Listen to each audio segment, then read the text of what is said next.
Hi, I'm Jordan. This is my June 2021 roundup where I talk about the games that I played. So June was it was a fine month. I'm trying to think. I went on vacation. That was probably the biggest thing that happened in June, and we took a bunch of games with us. So I'll talk about some of those games and then some games I played before that. A game group I had been going to kind of before COVID has been getting back together, which has been really nice. I've been able to play some games with them, which is really cool. But yeah, let's get in it. Let's talk about some games that were good.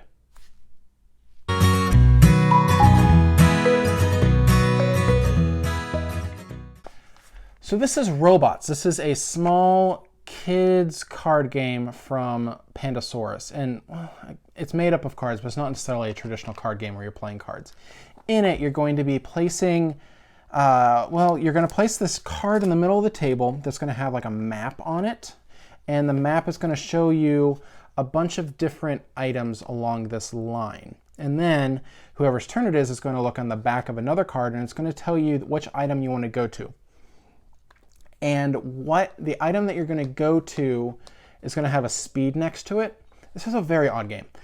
It's going to tell you what the speed is that you're going. And then you look at the line, and then you have to, in your mind, travel along the line and then stop whenever you feel that you have completed the line, getting from point A to point B, whether slow, medium, or fast.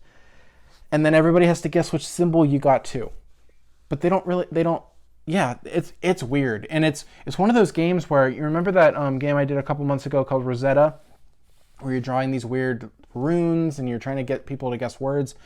It's one of those games where you're just kind of like, how is this going to work? And it was surprising that it did work. It was really surprising that I played it with adults, and May played with us also. And it was just very surprising that we were able to successfully guess like where people were along the line. Some people would be like, well, if they were going fast, they'd be here. If they were going slow, they'd be here. And then you had to guess like which one it really was. And it really worked. I was really impressed with it. It's not my favorite kids game, but it was interesting and impressed that it worked. If this is an experiment in gaming, this one succeeds. So that is Robots from Pandasaurus. I also play, this is a game that from last year that I think I got this year that I really do enjoy, but that is Beez. This is from Next Move Games. This is a game that it's in the same line of games as Azul or Reef, and Beez is a game in which you are bees buzzing around, zigzagging around this board, collecting nectar, I guess, and then putting it in this hex board to score points.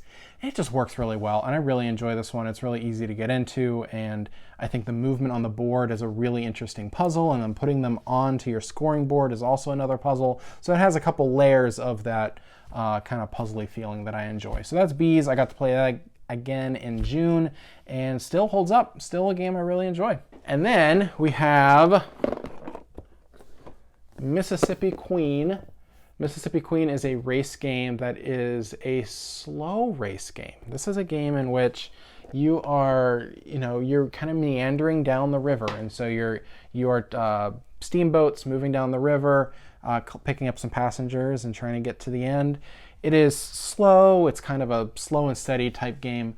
And the movement is really interesting. You're going to have these two wheels, and the wheels are going to kind of show you how fast you can move, and you can make adjustments to those wheels. It's different it has a different feel than a lot of race games in which you're racing cars or racing, I have Snowtails where it's a dog race, or, stock car races, or, formula races or things like that. It has a different feel to it because it does feel like a slower race game. And I do enjoy it. I think it was a lot of fun. I'm interested to playing it again and doing a full review of it later. But yeah, that's Mississippi Queen.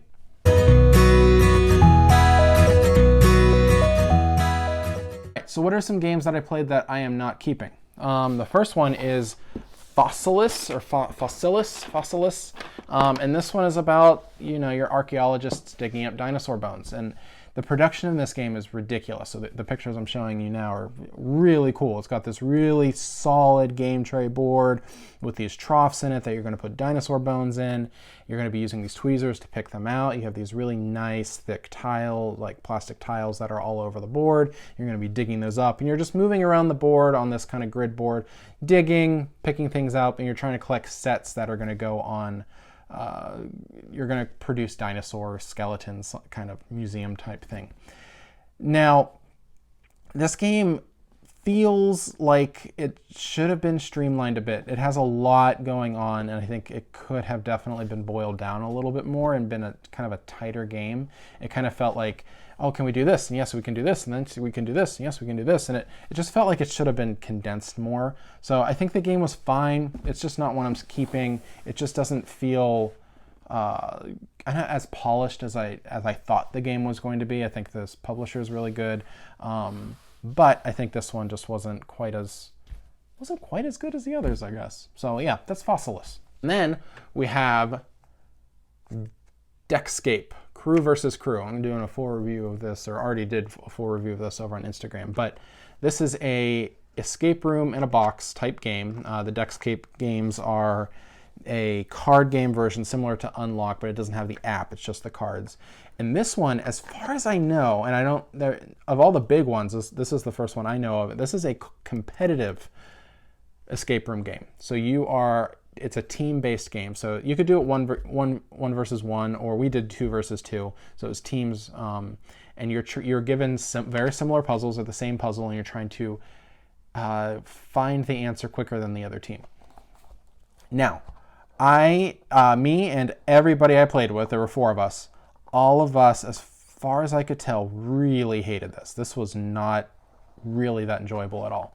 And I think, as I've been thinking about it, for a couple reasons. So one, the speed element of it really detracts from the thought that goes into solving puzzles, because you are trying to do it quicker than the other team.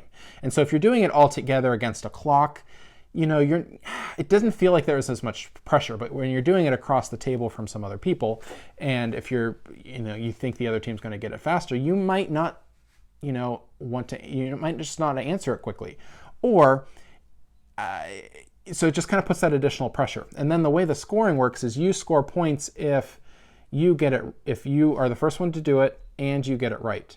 If you're the first one to do it and you get it wrong, the other team gets all the points. So there were a couple, like the first couple turns, like my team won handedly, but some of that was because the other team thought they had it and were wrong, and we just got the points. And that was not really satisfying as the winners. Like, sure, they don't get points, but I don't feel like I earned anything for most of that game. And we could have then sat there and tried to solve the puzzle, but we already got the points. So what's the point at that point? And then there were a couple puzzles in here that, one, even after you have the option of both teams passing. We both passed. We looked at the answer. It still made no sense to us. And then there was one that was kind of a battleship game where you're trying to find a spot on a grid and the other team is trying to find a spot on a grid. But the battleship piece was the spot you're trying to find was only 1 space big. And I swear, 1 in a million, I mean, not 1 in a million, 1 in a 50 or whatever. The other team guessed ours, first guess. And that was the whole round. That was it. All they said was B24, hit. That was it. Round over. They get 10 points or whatever. And so it was just really uneven. There were a couple cool puzzles in here, but generally the whole, this competitive thing just didn't quite work for us. And I think some of the puzzles just weren't that great. Also, it just wasn't really super, thought out well. So that is Crew versus Crew. I would stick with other Deckscape games or other escape room games, because that one just wasn't good. And then I usually do a game of the month here. I'm not going to do one because I enjoyed many of these games. I wouldn't say any of them were my game of the month. I just grabbed a bunch. But I'm going to skip that one. All right. We're cool, though. I think that's it, though. I don't have anything else. Thanks, guys. I'm Jordan. Bye.